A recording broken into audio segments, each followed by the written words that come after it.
So this is how you can screen share on Discord Mobile. Now, it's very, very simple. All you need is to press like two buttons and you're already screen sharing.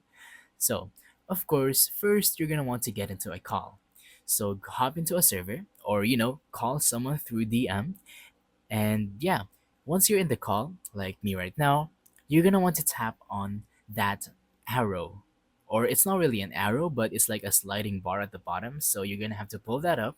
And as you can see, there's this button called share your screen. So simply tap on that share your screen button, and it's going to share your screen very fast. Now, as you can see, I can't really share mine because I am currently screen recording, and that's going to get in the way of the sharing your screen.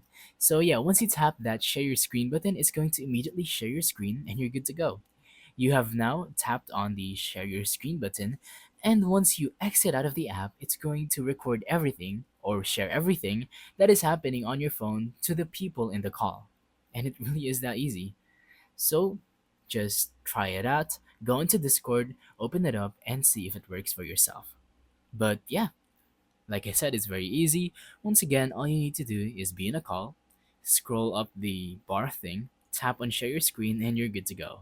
So thank you for watching. Don't forget to leave a like, subscribe, and let us know in the comments down below if the tutorial works or if you have any questions. Thank you and goodbye.